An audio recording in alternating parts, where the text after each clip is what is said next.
روزانہ دینی معلومات حاصل کرنے کے لیے چینل کو ابھی سبسکرائب کریں، ہماری ویڈیو کو لائک اور شیئر لازمی کریں۔ امام غزالی رحمۃ اللہ تعالیٰ علیہ فرماتے ہیں جو بندہ اللہ کے ذکر سے کئی دن تک غافل ہوتا ہے تو مردہ لاش ہے جو چل رہا ہے، بازاروں میں جو چل پھر رہا ہے، ذکر الہی نہیں کرتا تو اس کی روح ختم ہونے کے قریب آئی ہے، یہ زندہ لاش ہے۔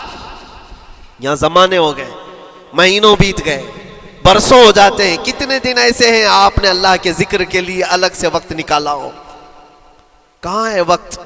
نماز بھی ایسے پڑھ کر کے بھاگ جاتے ہیں جیسے لگتا ہے کہ کوئی چیز ہمارے اوپر سوار تھی، جلدی سے ہٹا دی اور بھاگ گیا۔ نہیں میرے عزیزوں، ہماری روح جب بیمار ہوتی ہے، ہماری روح کو جب بھوک لگتی ہے تو اللہ کے ذکر سے اس کا علاج بھی ہوتا ہے اور اس کو رزق بھی ملتا ہے، لیکن ہم رزق دیتے ہی نہیں۔ کبھی آپ نے دیکھا ہماری باڈی کو، صبح ناشتہ نہ کرو، دوپہر میں کھانا نہ کھاؤ تو شام تک ہمارا جسم ہچکولے لینے لگتا ہے، چکر آنے لگ جاتے ہیں۔ کیوں؟ جسم 2 وقت کے کھانے کو چھوڑنا برداشت نہیں کر پاتا، کمزوری آ جاتی ہے، جسم کو بھوک لگتی ہے، ہمیں کھانا دینا اسے ضروری ہے۔ اسی طرح اللہ نے ہماری جو روح بنایا ہے، روح کو بھی رزق کی ضرورت ہے، اور روح کا رزق کیا ہے؟ روح کا کھانا پینا کیا ہے؟ کاجو بادام میوے پستے کھا کر کے روح کو طاقتور نہیں بنا سکتے۔ فرمایا گیا روح کی غذا اللہ کا ذکر ہے، جب بندہ اللہ کا ذکر کرتا ہے تو اس کی روح کو طاقت ملتی ہے اور روح کمزور نہیں رہتی، طاقتور بن جاتی ہے۔ عزیزان گرامی وقار، پھر میں خلاصتاً یہ بات کہوں گا کہ ہم نے دنیا میں اتنی ساری چیزیں پھیلا لی ہیں، اتنے سارے، جس کی وجہ سے غموں کا بوجھ ہمارے دماغ پر طاری ہے، اور ایک وقت وہ آئے گا جب ساری چیزیں چھوڑ کر کے فوراً بھاگنا پڑے گا، نکلنا پڑے گا۔ کچھ لوگوں کے متعلق کہا گیا ہے کہ روح نکلنے کے وقت اس کو بہت تکلیف ہوتی ہے، سب کے لیے نہیں۔ کچھ ایسے لوگ ہیں جن کی روح نکلنے کے وقت درد زیادہ ہوتا ہے، تکلیف زیادہ ہوتی ہے مرنے کے وقت۔ پوچھا گیا کیوں؟ کہا کہ یہ روح جو ہے اس کی ساری بنائی ہوئی چیزوں میں اٹکی ہوئی ہے، اس کی اولاد میں بھی ہے، اس کے مال میں بھی لگی ہوئی ہے، اس کے گھر میں بھی لگی ہوئی ہے، اس کے جائیداد میں بھی لگی ہوئی ہے۔ روح جب نکل رہی ہوتی ہے ان سب چیزوں سے بھی نکل رہی ہے، جہاں جہاں اس کی خواہشات لگی ہوئی تھی سب جگہ سے کھینچا جا رہا ہے، تو درد بڑھتا چلا جاتا ہے، تکلیف بڑھتی چلی جاتی ہے، اور پھر وہ جب دیکھ رہا ہوتا ہے خالی ہاتھ جا رہا ہو، تکلیف زیادہ ہوتی ہے۔ اسی لیے میرے عزیز و اللہ کے نبی صلی اللہ تعالیٰ علیہ وسلم کا جب آخری وقت آیا، آپ کے وصال کا وقت آیا، حضور نے اپنی بیویوں کو بلایا، ازواج مطہرات کو بلایا اور پوچھا کہ کس کے پاس کتنا سونا ہے، کتنا زیور ہے۔ ازواج مطہرات نے کہا میرے پاس اتنا ہے، ان کے پاس اتنا ہے، سب نے اپنے چاندی سونے کے زیورات لا کر پیش کر دیا۔ حضور پاک صلی اللہ علیہ وسلم نے فرمایا اے میری بیویوں، اے میری ازواج، اگر تم چاہو تو یہ سب اللہ کی راہ میں خیرات کر دو، اللہ کی راہ میں اس کو وقف کر دو، خیرات کر دو۔ بیویوں نے پوچھا یا رسول اللہ صلی اللہ علیہ وسلم، کیا آج سے سونا چاندی پہننا حرام ہو گیا ہے؟ کیا ہمارے لیے ناجائز ہو گیا ہے؟ نبی پاک صلی اللہ علیہ وسلم نے فرمایا نہیں، زینت تو تمہارے ہی لیے ہے، سونا اور چاندی تمہارے لیے ہے، حرام نہیں ہے، ناجائز نہیں ہے، لیکن میں دیکھ رہا ہوں میری زندگی کا آخری وقت آ گیا، میں رب ذوالجلال کی بارگاہ میں جانے والا ہوں، میں یہ چاہتا ہوں کہ اس حال میں دنیا سے جاؤں کہ میرے گھر میں سونا چاندی کا کوئی ٹکڑا پڑا ہوا نہ ہو اور اللہ کی بارگاہ میں فقیر اٹھایا جاؤ۔ یہ نبی پاک صلی اللہ تعالیٰ علیہ وسلم کی خواہش ہے کہ میں اللہ کی بارگاہ میں اس حال میں جاؤں کہ میرے گھر میں کوئی چیز رکھی ہوئی نہ ہو، سونا اور چاندی، مال و دولت۔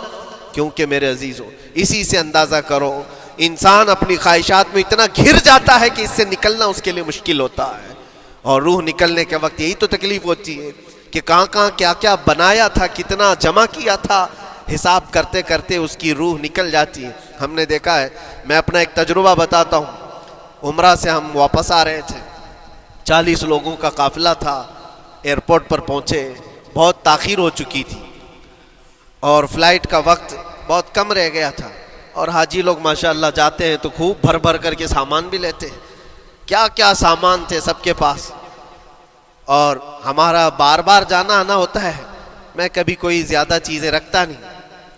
ہم تو آگے نکلے، گروپ پورا تھا اور سارے لوگ سامان لے کر کھڑے تھے۔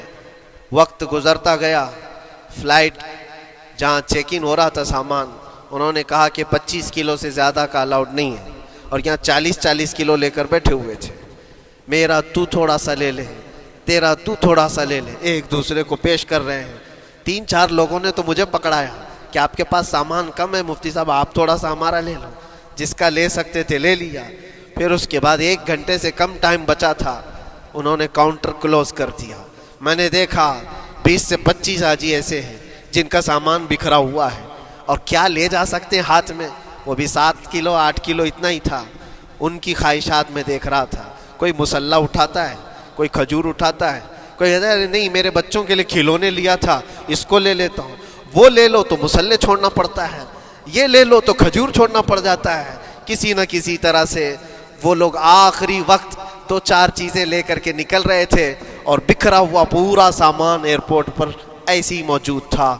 1-2 کلو نہیں، کتنے کلو کا سامان چھوڑ کر کے یوں ہی آنا پڑا۔ یا تو پھر فلائٹ کے سفر پہ جاؤ یا سامان میں لگے رہو، 2 ہی آپشن تھے، اور کون وہ چھوٹے سامان کے لیے اپنا سفر ملتوی کرتا۔ واپس آئے، حسرت بھری نگاہوں سے دیکھتے رہے اپنے سامان کو، اور پھر اندر آ کر جب بیٹھے میرے ذہن میں یہ بات گونجنے لگی، یہی حالت ہوتی ہوگی جب انسان دنیا سے جا رہا ہوتا ہے، جب یہاں سے رخصتی کا وقت آتا ہے اور ملک الموت سر پر آ کر کھڑا ہو جاتا ہے، روح نکلنے کے لیے بھی تھوڑا سا وقت باقی ہے، بس منٹوں میں بھی نہیں رہ گیا۔ جب اس کو نظر آتا ہے، اب یہ سوچتا ہے اتنی نمازیں باقی رہ گئی، اتنی زکوٰۃ بھی رہ گئی، حج بھی تھا، اور بھی کچھ چیزیں کسی کے دینے کے باقی تھے، قرضے بھی تھے، کس چیز کی نصیحت کروں، کس چیز کی وصیت کروں؟ فلاں جگہ ایک گھر خرید کر کے اس کے ڈاکیومنٹ تو وہاں رکھا تھا، بیٹے کو بھی نہیں بتایا، بیٹی کو بھی نہیں بتایا، پتہ نہیں کس کے ہاتھ لگ جائے گا۔ یہ خواہشات گھومتی رہتی ہیں، وہ کسی کو بتا بھی نہیں پاتا، ادھر ملک الموت روح نکال کر نکل پڑتے۔ یہ انسان کی شارٹ لائف ہے، مختصر سی زندگی ہے، جہاں یہ خواہشات دھری کی دھری رہ جاتی ہیں۔ اسی لیے شیخ سعدی نے بہت اچھی بات فرمائی۔ ایک بادشاہ نے اعلان کیا تھا اپنے وزیروں میں سے ایک کو، اس سے بہت خوش ہوا اور کہا جا آج تجھے میں اتنی جائیداد دوں گا،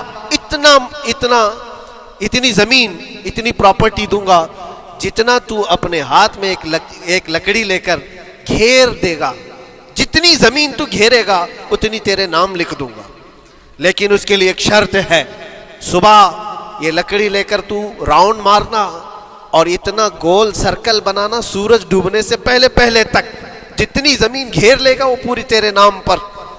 اس نے سوچا کہ اتنی بڑی زمین میں گھیر سکتا ہوں ایک پورے دن۔ میاں ممبئی والے اچھی طرح جانتے ہیں 4x4 کی جگہ مل جائے تو یہاں کتنی بڑی غنیمت ہوتی، اور اس بندے کو بادشاہ نے کہا لکڑی ہاتھ میں لے لے اور لکیر کھینچ، شام ہونے سے پہلے جتنا کرے گا پورا تیرے نام پر۔ وہ نکلا، اور جب لکیر کھینچتے جب چلنے لگا، پیچھے مڑ کے دیکھتا تھا بہت لمبی ہو گئی ہے، اتنی زمین میرے نام پر ہونے والی ہے۔ دوپہر ہو گئی، وہ واپس آنا نہیں چاہ رہا ہے، واپس آ کر کے سرکل پہ ختم تو کرنا ہے جہاں سے شروع کیا تھا۔ سوچتا اور تھوڑا کرتے کرتے وہ اثر ہو گئی اس کی۔